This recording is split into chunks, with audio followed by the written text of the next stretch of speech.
Okay, so Be'ezras Hashem, tonight we're going to be starting a new series of Shirim, and the series is going to be titled Hope. And hope itself is already a difficult translation of the idea that I'm trying to convey. The Hebrew word that we're going to be utilizing most often in the writings of our tzaddikim and our teachers is going to be tikva, or kivoy, or kaveh, as it's expressed in Torah Shabbat, in Tehillim, very often throughout Tanakh. But as we're going to see, when discussing hope, it's almost impossible to ignore a cluster of other affective spaces, a cluster of other human experiences which enter into the space of hope, elicit hope, feel like hope, smell like hope, might be different expressions of the same experience, but nevertheless, as we see these sight words or these key words scattered throughout the writings of our tzaddikim, we're going to see that they're pointing us in the same direction. Some of those words in Hebrew are going to be tzipia, or mitzape, teshuka, ga'aguim, yearning, desire, anticipation, patience, waiting, chikui. The common denominator behind all of these affective stances, behind all of these lived moods that emerge from within the neshama, expressing themselves outwards in lived experience, is that they are firmly planted in the present moment, yet they reach beyond the present moment in the hopes of coming in contact with something that stands beyond the present moment. Now, the typical word that we use to describe that which stands beyond the present moment is the future, is the atid, is that which is coming, or that which has not happened yet. But getting stuck in the phrases of time, of past, present, and future, would leave us missing the main point of what I'm going to try and show and tease out of our different tzaddikim. Because the typical association that many people have with the concept of hope, or with the concept of kivoy, or tikva, or even yearning for something, or desiring something, is that as the person exists in the present moment, as the individual abides in their setting, right here, right now, there's something missing. There's some lack, there's some deficiency, there's some desire that needs to be filled, there's some hope that stands at the ready to be fulfilled. But the present-mindedness that the individual finds themselves in is typically associated with one of privation, one of deprivation, and one of lack and missing something. And hope, or desire, or expectancy, or anticipation, or yearning, is the mood or the emotional strength that we use to project ourselves towards the future, to look towards some future point wherein that which is missing in our lives, or that which is not present within ourselves, which makes us uncomfortable, or that pressure that builds upon the soul, which seeks relief in the future, it's something that stands beyond the present moment. It's something that stands outside of our current grasp. And therefore, hope is a method or a mode in which the present situation reaches towards a future hope, thereby giving us the belief or the hope that one day in the future, things will change. One day in the off-distant future that my mind can't grasp, something will happen that will fulfill me.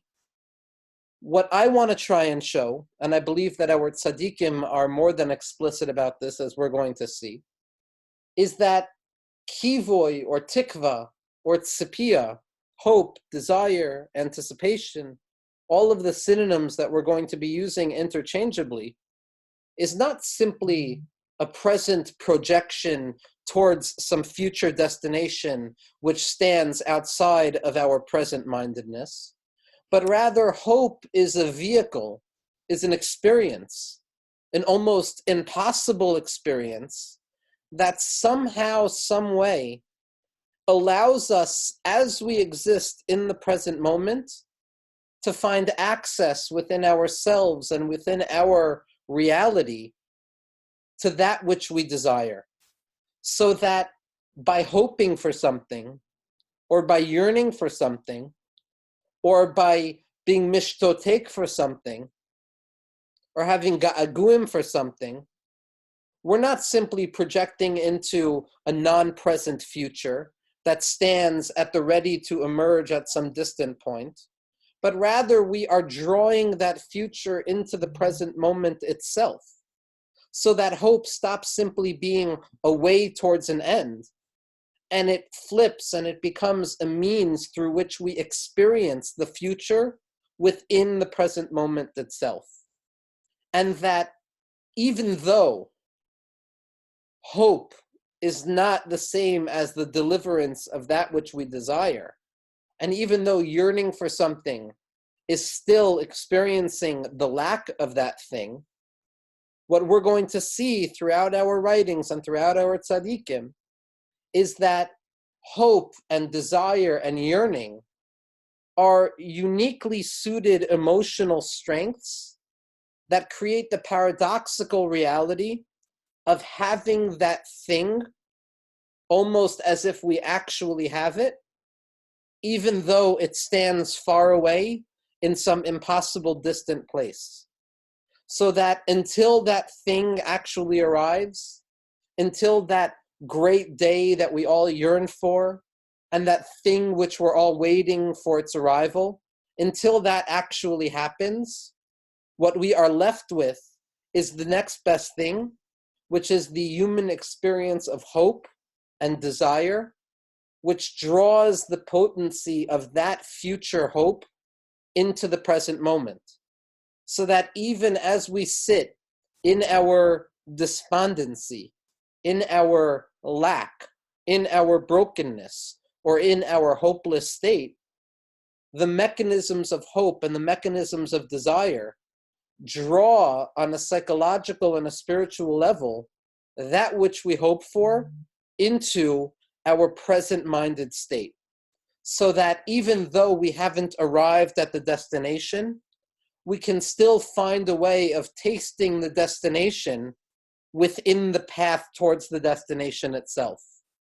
Almost as if we can draw the future redemption into the present state of exile, so that in exile itself, and in that broken state of wanting, we can still have a glimmer, a taste, a hint, a remez, an impression of some future event within the present moment. Now, the question that's going to need to be asked is, what value is there if we still don't have that thing that we so deeply desire? And for some people, that thing is redemption. For some people, that thing is personal redemption. Some people want historic or collective redemption. Some people want hatzlacha in parnasa. Some people want health. Some people want a settledness from their anxiety. Some people are seeking relief from depression. Some people are seeking renewal within the broken, banal mundanity of the day-to-day. Whatever it is that the heart of the individual desires, the question about hope can then be asked, which is that if at the end of the day, hope still doesn't draw the future into the present moment, hope doesn't deliver that which I'm desiring, what value does it serve? And what I would like to posit, and I believe that this is going to become clear be'ezras Hashem through the writings of our different tzaddikim and the different prophets, both holy and profane throughout our tradition, that hoping for something, desiring something, yearning for something, longing for something, in spite of the fact that it is not its time of arrival yet, creates the opportunity wherein each and every present moment of our experience becomes impregnated with the potential and the burgeoning strength of redemption. That each and every moment in which we find ourselves longing or yearning or hoping towards some distant horizon, which stands just at the limit, not quite present and not quite beyond our rational expectations, that form of yearning, when drawn into the present moment of the still unredeemed experience, forces the expectation of redemption into that which is still unredeemed, so that every unredeemed moment, every mundane moment, every moment that is not quite the end yet, is now filled with an expectancy or a desire or a hope or a wonder of perhaps right now this is it. Perhaps this moment is the moment we've been waiting for. Perhaps this very rega, this very experience of time in my life is the time that I have been waiting for my entire life. And even though when what we hope for doesn't arrive in that moment, thereby darkening and graying the hope that we had for the redemption of that moment, nevertheless, what we come to find is that even though the redemption or the personal redemption that we so deeply desired in that present moment didn't arrive, nevertheless, that moment was redeemed through hope. That moment became a moment of tzipia liyeshua, of a yearning and a desire for redemption. Yes, it wasn't quite redemption. Yes, we haven't been redeemed from our personal confines and constraints that we find ourselves in. Yes, it wasn't the historical arrival of that which stands ready to appear. But nevertheless, that moment has been redeemed in the sense that it was transformed from a moment of despondency and hopelessness into a moment of hope and yearning. And the postulation would be that even though hope is not satisfied in that moment, even though yearning doesn't find its ultimate destination in that very moment, nevertheless, the dissemination of the hope towards the future into the present moment redeems the present moment by creating a space for yearning and anticipation and hope and desire for that which stands beyond us. So that, in the words of our tzaddikim, and the words of our teachers, what we're going to find is that hope, very different than the typical conception of hope, is not simply a desire for something that stands at the ready in the future, but rather hope is the vehicle through which we redeem the present moment, even if the future doesn't arrive right now. Because by our desire to draw the future into the present, what we've done is we've forced the present to enlarge in itself, to make space for the possibility of the future. And what more could be expected of us?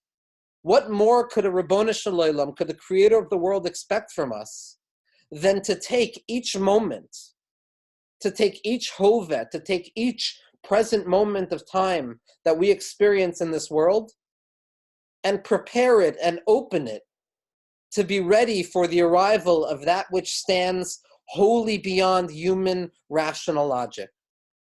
Our job is not necessarily to ensure that the future arrives. Our job, in the language of Chazal and our teachers, is to ensure that every moment of the present is a moment of yearning for the future. The future arrives without our considerations. The future will come when the future comes. And Be'ezras Hashem, the future should arrive tomorrow. There was a certain tzaddik who used to give that blessing over. He used to say that the Messiah, redemption, the eschatological stage, the telos of being, Mashiach should come tomorrow. And his students asked him, they said, Rebbe, why not today? Why not say that Mashiach should come today? And the Rebbe answered, he says, the reason I say tomorrow is so that you would ask that very question. I say tomorrow, so you ask, why not today? So the fact that it hasn't arrived yet doesn't mean that it shouldn't arrive right now. Or as our tzaddikim have said, tekef umiyad mamish, faster than fast, quicker than quick, more immediate than immediacy.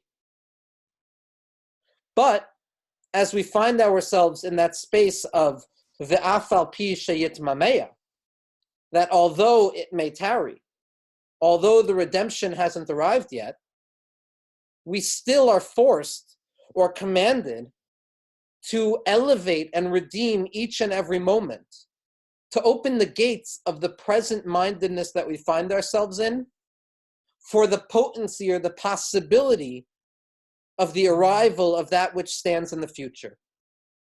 So hope is not so much the demands for the future to come, but hope is our ability to transform the present moment into a moment that is worthy of receiving the present, of receiving the future. This, humbly I submit, might be a way of understanding the statement of our teachers of Chazal, of our wise individuals of blessed memory, when they state that in the future, when an individual expires in health and after 120 years of good living, and they go back to the celestial judgment space, the courthouse, those gates that block the individual from entering in, one of the first questions they're going to be asked is, Tzapisa li Yeshua? Did you yearn for salvation? Did you hope for redemption? The question is not, did you believe that redemption would come? The question is not, did you fight with tooth and nail to convince others of the emerging redemption? But rather the question is a much more humble, more personal, more modest question. Did you yearn for salvation? Did you take the present moment and transform it into a space that was ready to receive the future? And did you persist in your yearning and your hope in spite of the future's non-arrival? That is what is demanded of us. The end comes in a space of mindlessness. As our teachers have told us, Mashiach ba behesach hadas, that the Messiah will arrive in a state of lack of attention, lack of expectation, lack of focusing on it. That's not up to us. Our teachers have very strong language about individuals who have tried to assure the specific time or moment of redemption. What we are responsible to do, according to our tzaddikim, is to prepare ourselves in each and every moment so that the unrefined and unredeemed present itself can reveal the very real potential that it has, which is that the present already holds a trace of the future. That by hoping and by yearning and by desiring, we draw the future into the present, thereby redeeming the present as if it were already a taste of the future, drawing the next world into this world. Oilamecha tireh b'chayecha. The ability to see our world, to see the future in the present moment, even before the future arrives. How does that happen? By yearning and by hoping for the future, whatever that future moment represents for a person.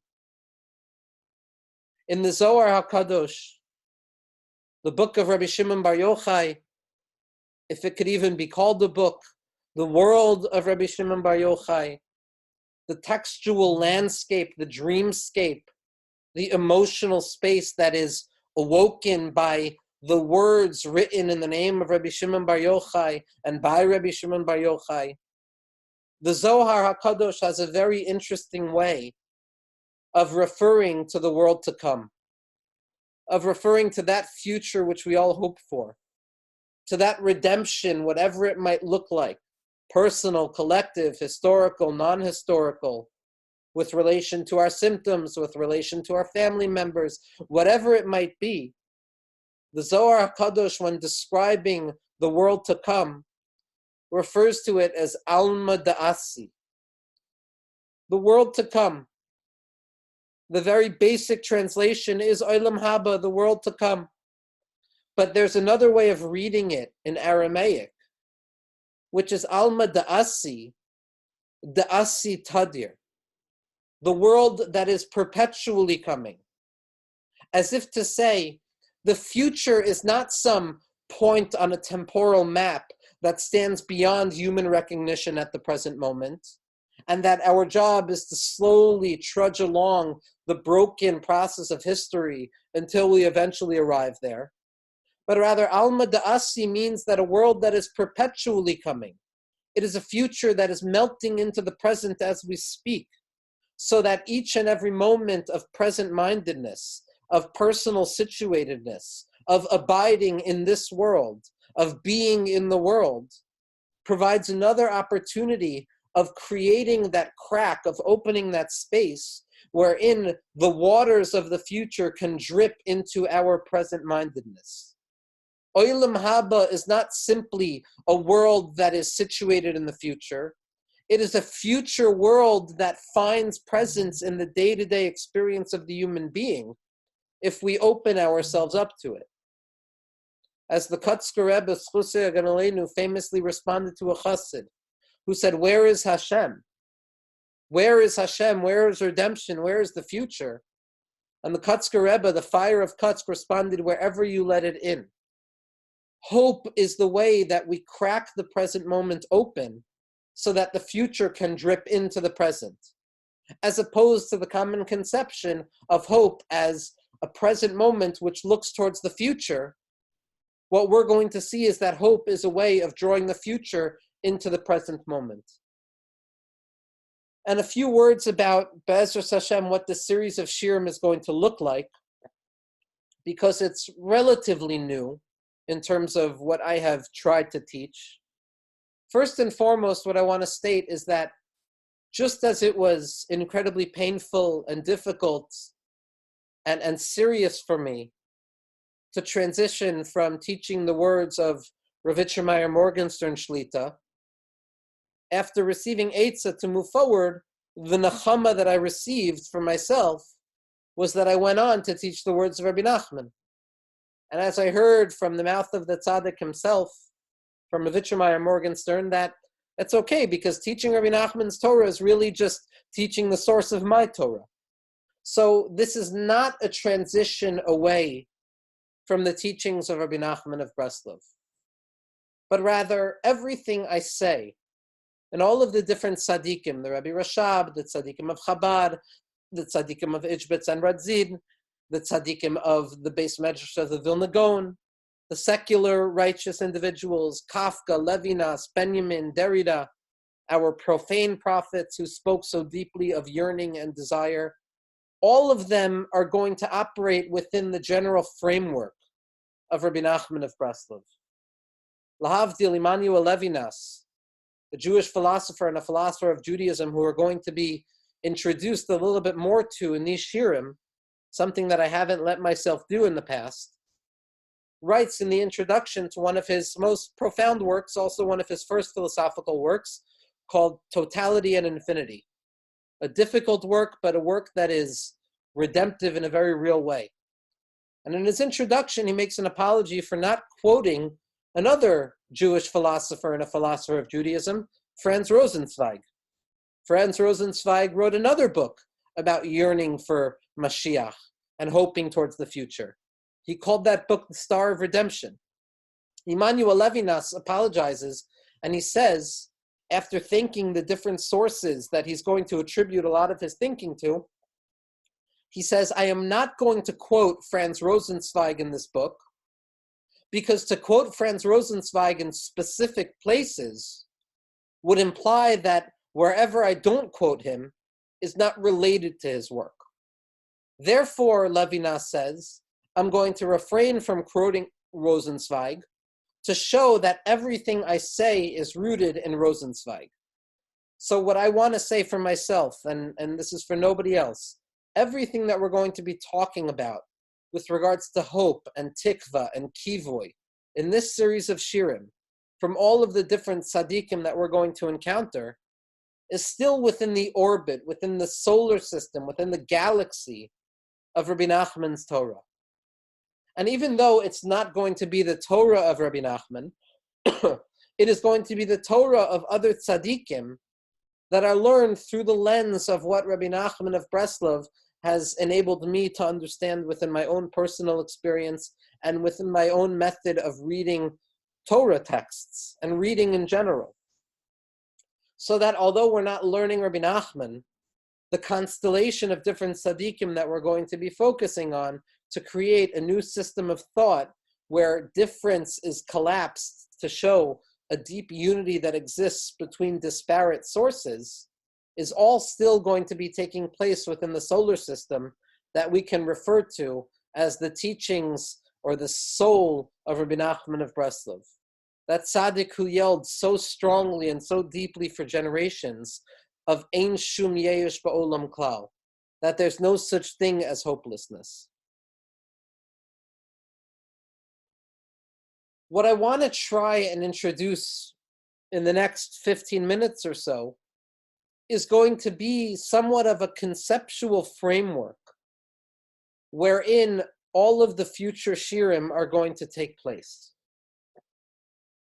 I'm going to try and describe or express in a very limited amount of time and with limited preparation and capacity to express it properly, a sugya, a topic discussed in our Mekubalim, in our Kabbalists, primarily by the saintly and godly Arizal, Rav Yitzchak Luria Schusa Yogan Aleinu, the luminary, the star that emerged at a very difficult point in history, stayed for a very short amount of time, but whose luminous expression enlightened the future generations of Judaism and the world at large, ad hayom and ad vias HaMashiach, until today and until the coming of the Messiah. We're going to look at a sugya discussed and introduced by the Arizal in a humble way, so that we can conceptually frame all of the discussions of the psychology of hope that we're going to be discussing in the next future shirim of this series on hope as it's expressed through different tzaddikim. Now, what we're going to be looking at is we're going to look at a teaching that the Arizal comes up with or describes for us or explicates in a book that was compiled by his main disciple, Rav Chaim Vital, Zchusei Yogan Aleinu. And it's a book called Sefer Eitz Chaim, the book of the tree of life.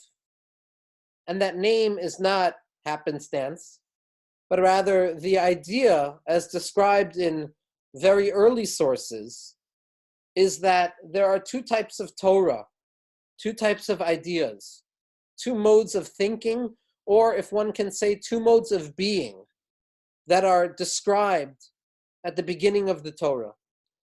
There is the path of the Eitz HaChaim, the tree of life, and there is the path of the Eitz Hadas Tov V'Ra, the path of the tree of knowledge, which is aware of good and evil. Now, we all know the path of the tree of knowledge of good and evil because we live in it, because we experience it, because all of the difficulties and all of the pain and all of the anxiety, both on a personal level and on a collective level, that each and every individual has experienced from the inception of history towards the end of history, B'mheira B'yameinu, are all symptomatic and expressions of that initial decision of Adam Harishon to partake of the Eitz Hadas Tov V'Ra, to enter into the stream of human consciousness which sees things in a duplicitous, duplicated manner, where there's a double, where there is Tov and Ra, where there appears to be separateness and distinction, which is the birthplace of all possibility, yes, but it's also the birthplace of all pain and suffering and all difficulty that we as the Jewish people and the world at large have experienced since that very fateful and difficult experience of alienation, of the originary alienation, of being kicked out of Gan Eden, of being pushed beyond our rightful space, so that everything else that we experience in our long history, both personal and collective, is experienced as deferred, as being at the wrong place at the wrong time, of always trying to catch up, of always trying to return from the two to the one, from confusion to clarity. We all know the Eitz Hadas Tov V'Ra very well. But what many of us are not aware of is that there's another path, the path referred to as the Eitz HaChaim, the path referred to as the tree of life. Now, the tree of life, that tree which Adam HaRishon did not partake in, is still part of us. It's still a possibility of us.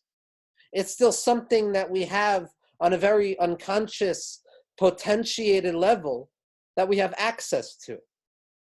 And when we learn the inner teachings of Torah, in particular the teachings of the Arizal, as they are elucidated and collected and compiled and expressed by his Talmud, Rav Chaim Vital, and his Talmud, Rav Yisrael Sarub, Schusam Yagen Aleinu, what we taste is a taste of the Eitz HaChaim. We give ourselves a momentary glimpse of a world that is redeemed from that duplicitous experience, from that broke-down palace type of experience that we find ourselves in, from the stagnant smell and odor of the attics of our lives, from that dead place that we all experience life from. We have a moment to taste of the Eitz HaChaim. And therefore, the Arizal named the book, the compilation of his teachings, Eitz HaChaim, the tree of life. For all those who taste from this book, as the Lashem writes, know the true taste of what it means to taste from the Eitz HaChaim. And the Arizal opens up his Sefer with a very important question. How does the many emerge from the one? How can finitude and distinction and suffering emerge from the unity of God? How could the all-perfect, all-consuming, all-powerful, ever-present, transcendent reality of godliness in its essence, so to speak, how can that make room for brokenness, for perversion, for sickness, for death, for sadness, for mourning, for anxiety, for depression, for all of the different symptoms that we can use to describe present reality? And the Arizal reveals a teaching. The Arizal was not machadesh, a teaching, God forbid. The Arizal did not conceive of a new teaching, but rather the Arizal revealed a teaching that was hitherto unrevealed, that was underground, that was subterranean, that was rooted in a fountain that was not made by the hands of man. And the Arizal answers for us in one of the most poignant and poetic descriptions of theology to date, to the extent that it's not simply the Jewish mystics who study this idea, but it's poets and postmodern theorists and philosophers of all sorts and all colors and all kinds that have been gravitating to this idea that the Arizal describes, albeit they were drinking from a broken faucet. But that faucet itself, that faucet of Gershom Sholem, was capable of conveying the essence on a certain diminuted level of what the Arizal was trying to say. The Arizal says, if you want to understand how Hashem, the infinite power of all powers, the perfect of all perfection, the Mechuyev HaMetzius, the only true existence in reality, that space of Ein Oid Milvado, how that space can make room for separateness, the answer is the tzimtzum. The answer is the initial contraction of godliness. That the infinite removed itself. That the infinite concealed itself. That the infinite contracted itself in order so that something other than the infinite could exist. Now, what we're not going to get into right now is the particulars of the tzimtzum. But if anybody is interested in the shir that I gave on the Leshem Shavo V'Achaloma, I believe that the title was Concealment for the Sake of Disclosure. What I try and describe there is how abundantly clear it should be to both the students of the Vilna Gaon and the students of the Baal Shem Tov that nobody, perhaps one person, but not really, nobody felt that the Tzimtzum was actual. Nobody felt, or nobody read this narrative of the Arizal as God forbid, fully removing his presence from reality. God forbid. And we'll leave it at that. But God made it appear as if his presence was absent, almost as if absence was present. And that constriction and that concealment and that initial darkness, that removal of the light, leaves an empty space, an empty circle, Kavyachol. And that circle is referred to as the Halal HaPanui, the vacant space, the void. Halal, the empty void, Rav Chaim Volozhiner points out to us, and different tzaddikim point out to us, is the same language as chilul, as profane, as something that is uncouth and unholy. It's the same language as chol, as mundanity, as that which is unredeemed. Halal is another word for a corpse, the existence of death, where the body which was once suffused with the life force that gave it life is now absent, as if that life force has departed. This halal hapanui, this perverted space, this emptiness, this void, that existential vacuum is the source of all that is difficult, of all that is broken, of all that is unredeemed, of all that is profaned, of all that is dirty and scary and anxiety-producing and death-inducing. It's the birthplace of all of it. The apparent concealment of godliness gives birth to all sorts of frightening images, which we are experiencing in our own individual ways in our generation, commemorating tonight on a night of commemoration, a night of remembrance of that which happened, that which is impossible to speak about, the biggest halal in history, second to the halal of creation, so to speak. That halal is that frightening place. But then the Arizal tells us, in almost the same language, in almost the same sentence, that the next step in this two-step dance was the re-emergence of the infinite back into the void. That the infinite which left in order to allow the void to take shape, the infinite that departed in order so that this finite world, this difficult space of anxiety and depression could materialize and congeal into what it looks like in its most grimacing and beautiful and powerful and disgusting moments. That vacancy was only momentary, because the next step was the reemergence of the light of infinity back into that finite space. That annihilating light of godliness back into that finite void, that existentially empty, vacant space of suffering and anxiety. But the Arizal asks a very simple question. What value is there for that which was once present and then absent to return again fully?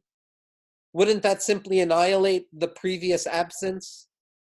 And the answer that the Arizal comes up with is that the infinite doesn't return with the same ferocity or the same volume or the same quantity as it existed previously, but rather the infinite returns in the form of a ray, in the form of a measured line, in the form of a kav. That's the language that the Arizal uses, a kav. And again, that language is of all importance because kav, as the Ramban tells us in the beginning of Parshas Bereshis, is from the same language as kivoy or tikva. That the kav, that ray of light that re-enters into that empty space of the void, shares the same etymological root as kivoy, of yearning and of hope. And this kav enters back into this circle, not touching the bottom, of the circle, so as to ensure that the dimensions of differentiation and separation and concealment still exist, so that the playing field of human volitionality and human choice between good and evil still exists, so that the proper balance between darkness and light, concealment and revelation still exists. But that kav, that re-entrance of light back into the void, is, according to the Arizal, the first two steps of creation. Hopelessness and then hope. Emptiness and then a re-entrance into that emptiness with the hope that one day soon, somehow, some way, that infinity will return back to its original space. What we're going to see is that all of the different tzaddikim that we talk about and all of their different conceptions of hope that we're going to be discussing, that power of drawing the future into the present moment, are all rooted in the Arizal's conception of the tzimtzum and the kav, of that initial contraction, that initial absencing of light, and the secondary and further re-entrance of hope and infinite light back into the void. Now, the Arizal asks a very important question. He says, if HaKadosh Baruch Hu was always going to leave this measurement of light in the void, then why fully remove everything to begin with? Why not simply leave this small amount of light to remain? Why go through the whole process of emptying that space and only then allowing that ray of light to re-enter? Why not just allow that ray of light to remain there from the beginning, as if to say, why force existence to go through that terrifying and harrowing moment of utter hopelessness and utter voidedness and emptiness? Why couldn't we leave presence there in its minimal form as it was to begin with? And the Leshem Shobeb HaChaloima and the Rebbe Rashab and the different tzaddikim that we're going to encounter throughout this process through the teachings of hope and hoping state unanimously, and the Arizal already brings it down in Eitz Chaim. The purpose of the tzimtzum was to create the absence of light, was to create that space wherein we felt things were hopeless. Because without hopelessness, there is no hope. Without absence, there is no possibility of presence reemerging. Without difficulty, there is no value to light. Without the pain of that empty space, there is no joy and pleasure that emerges once that ray of light re-enters.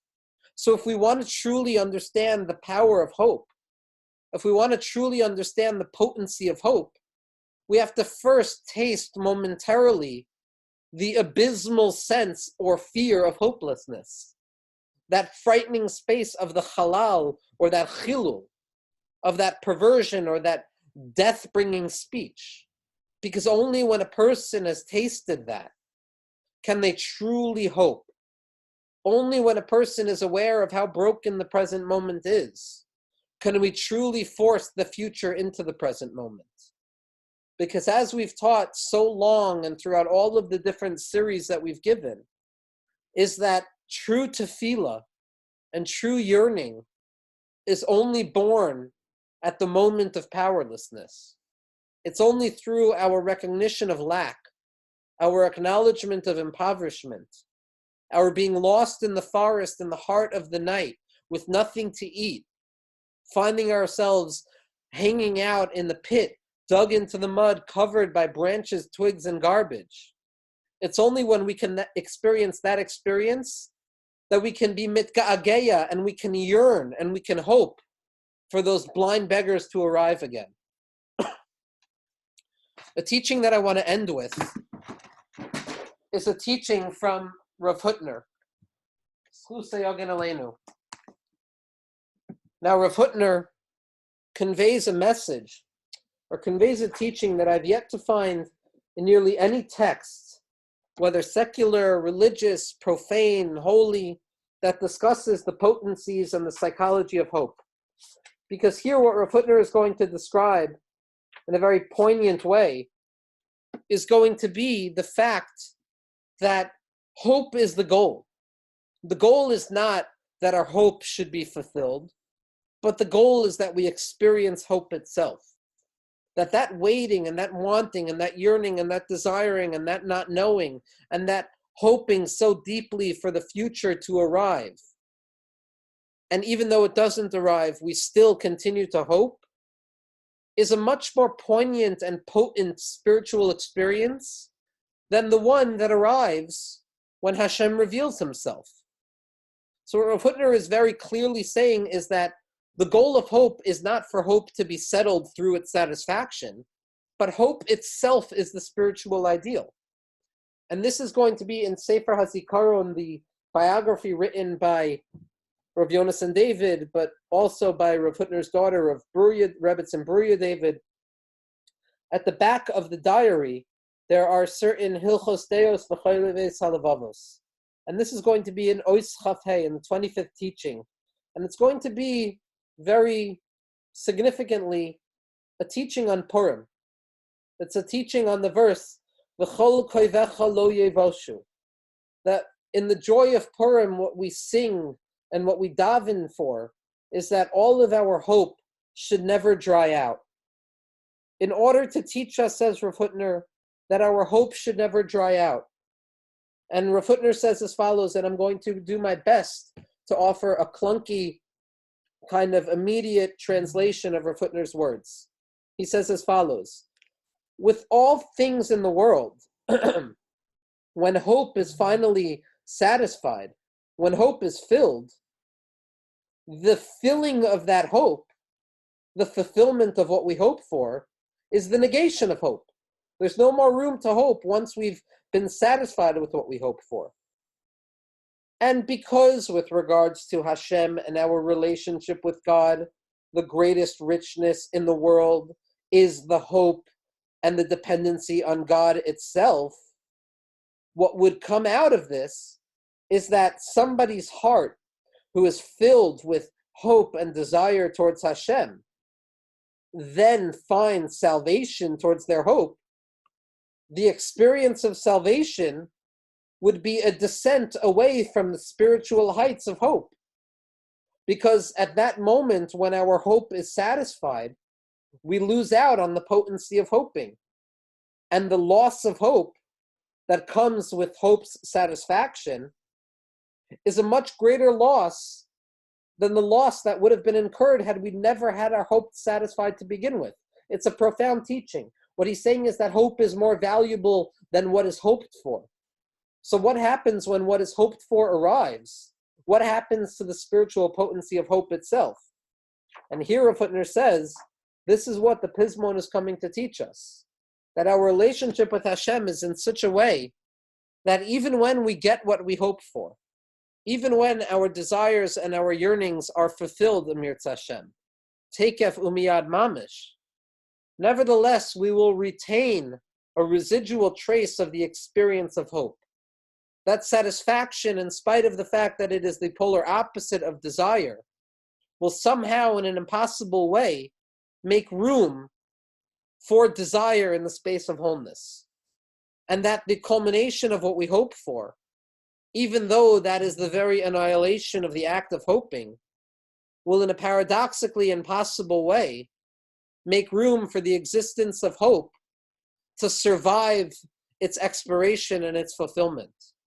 Highlighting for us once again that as we find ourselves in the present moment, the goal is not to be frustrated over a future that has not yet come, but rather to experience the power and the potency of hope in the present moment itself.